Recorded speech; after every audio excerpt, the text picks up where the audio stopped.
Hello, I'm Douglas Maddy and welcome to Altered Perceptions. In these videos we're going to be looking at the performances from the TV show Penn and Teller's Fool Us. I'm a magician with over 25 years of experience and I'm going to be watching these episodes alongside various guests so that we can get the perspective from an audience member's point of view as well.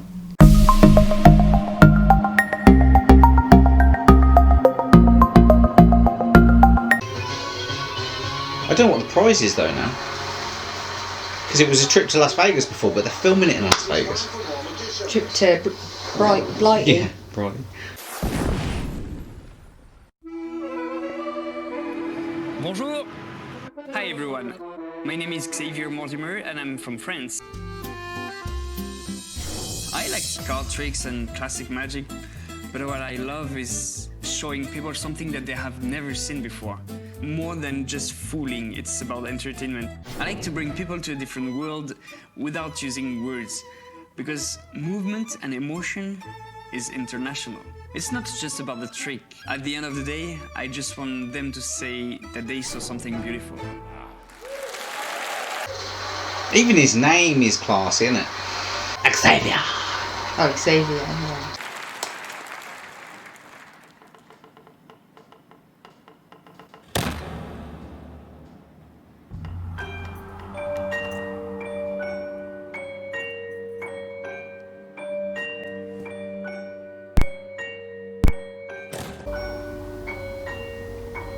Sexy magic, mysterious magic, haunted magic. I was just thinking about the box tune you were just saying about. Oh yeah, boom, bum, boom. Oh, that's different.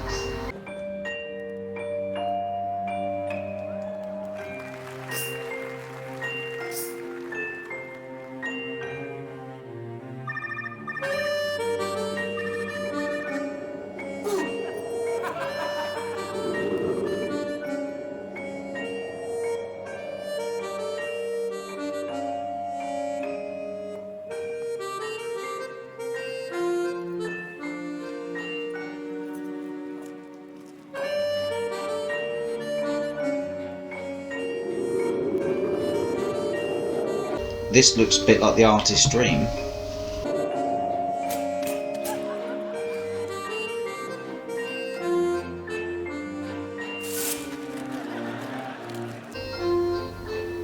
Nice.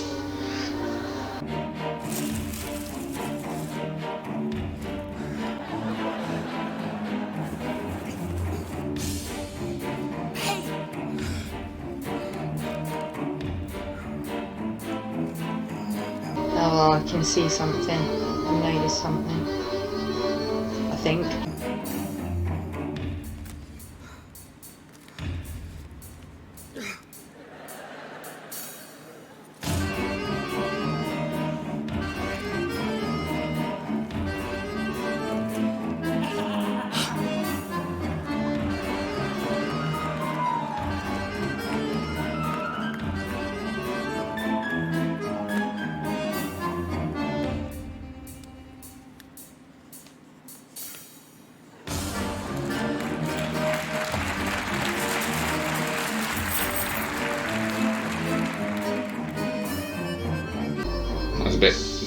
That was a bit premature.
Lisa on the wall. Who's the fairest of them all? What did you think of that? I liked it. But I feel a butt's coming on.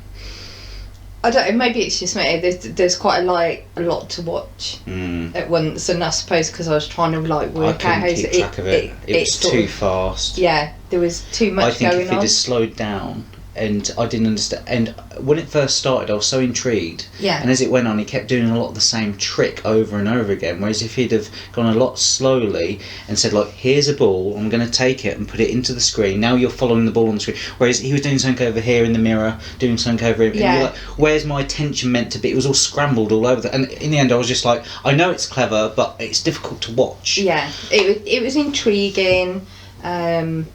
I like the mystery side of it, that it's not just somebody talking and the cause, but as you say, it was a bit too much going on.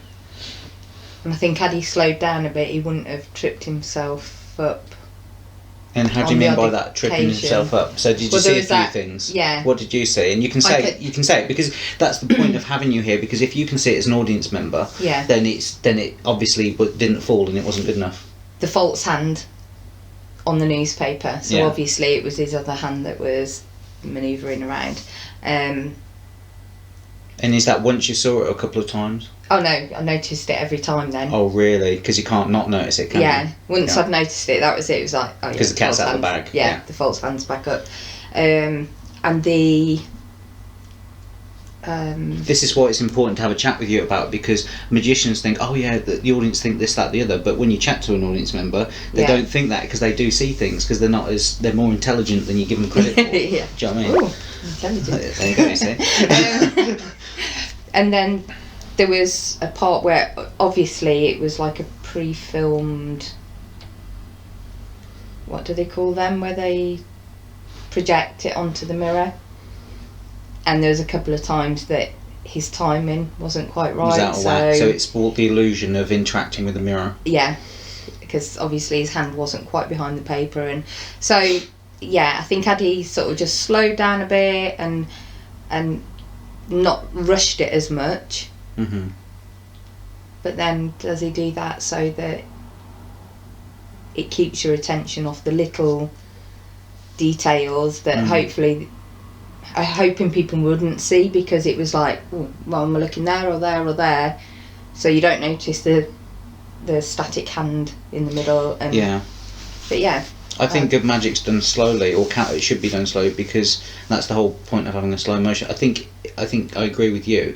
If it had just slowed down a bit and just, because the audience attention was all over the place, so it's very difficult, and confusion isn't magic.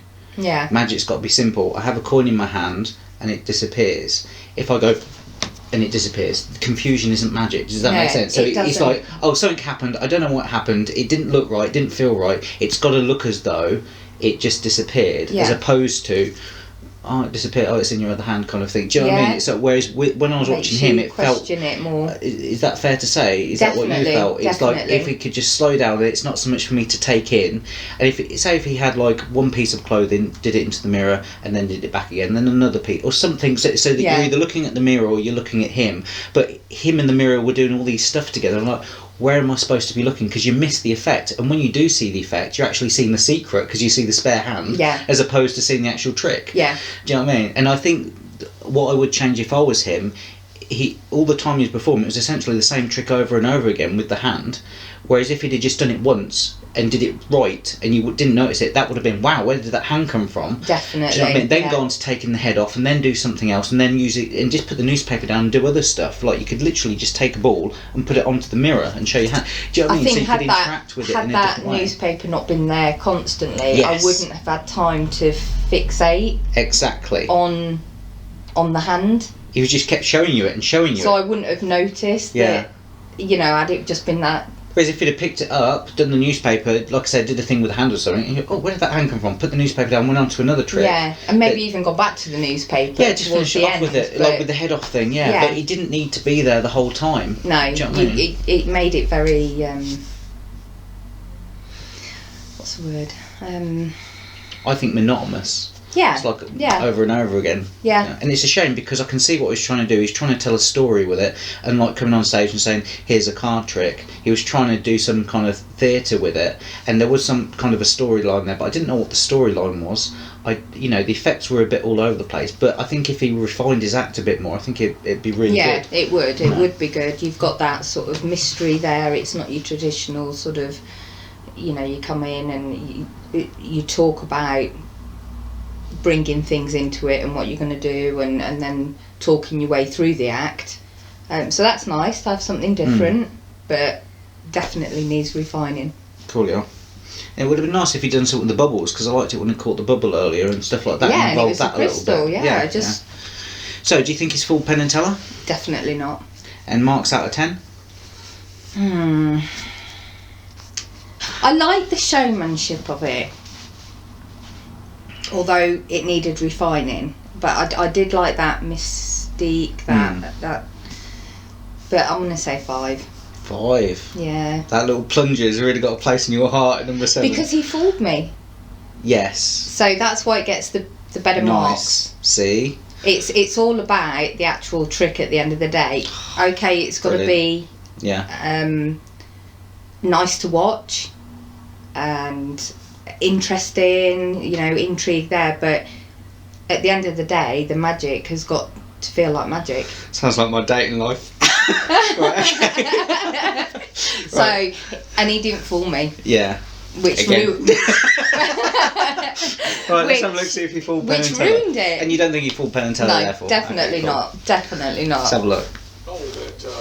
A lot of people don't know that film was really pushed forward by mostly French magicians. I mean, they were big on that. And you've continued that with a great film to life. Yeah, I was very inspired by Georges Méliès. I love his work. And if we had any doubt about you truly being French, you proved it with the music.